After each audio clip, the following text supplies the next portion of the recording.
Bonjour tout le monde, séance de lecture du mardi 14 avril. On reprend le garage de Gustave. Dans l'idéal, on relit le diaporama que je vous ai mis ou on regarde le dessin animé offert par la maman de Jason. Pourquoi? Parce que on a pris toutes les informations qui étaient cachées dans les illustrations, le temps qui passe, la couleur, les lumières, l'horloge, le repas de Gustave. On s'est aperçu aussi le rôle des oiseaux par rapport aux objets. Mais est-ce qu'on a bien vu toutes les subtilités du texte? C'est ce qu'on va travailler maintenant pour cette dernière semaine.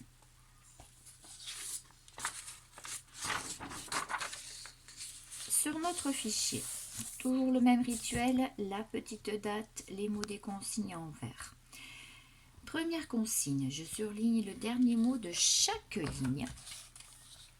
Je lis les phrases de chaque étiquette et j'explique ce que j'entends. L'objectif, c'est faire découvrir aux enfants que, en plus de toutes les indications qui étaient cachées dans les illustrations, la construction du texte était aussi extrêmement intéressante puisqu'il y avait partout des rimes. C'est ce qu'on apprend. Un texte qui a des rimes est un texte poétique. Alors on n'aurait pas cru que Gustave nous faisait de la poésie. Consigne 2. Colorie de la même couleur les mots qui riment. Donc ce qu'on a appris sur le texte de Gustave que l'on connaissait bien, on le réinvestit avec des mots qu'on connaît et des nouveaux.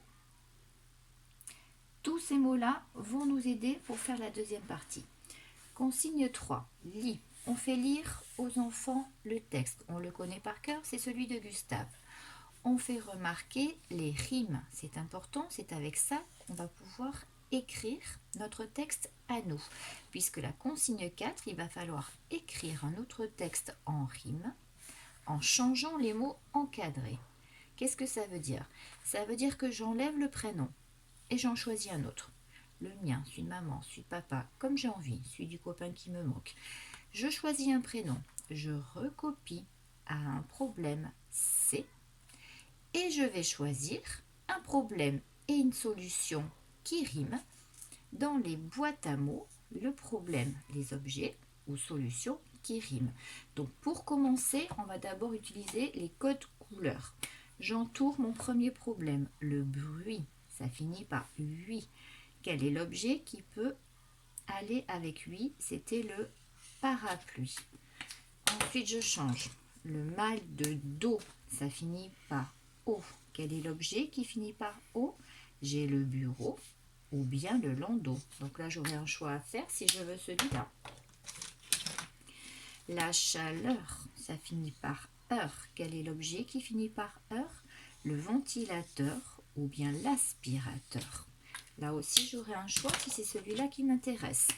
La grêle, ça finit par L comme une pelle. Donc maintenant, c'est à l'enfant de choisir un problème, sa solution, d'écrire son histoire et de l'illustrer. Ça peut donner par exemple, Enzo a un problème, c'est le bruit. Pour l'aider, Gustave utilise un parapluie. Et Laïa a un problème, c'est le mal de dos. Gustave, pour l'aider, va utiliser un bureau. Amaury a un problème, c'est la chaleur.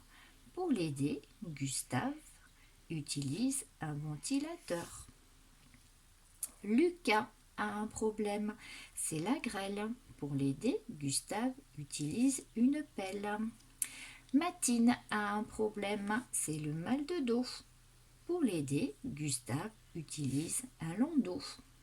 Lola a un problème, c'est la chaleur. Pour l'aider, Gustave utilise un aspirateur.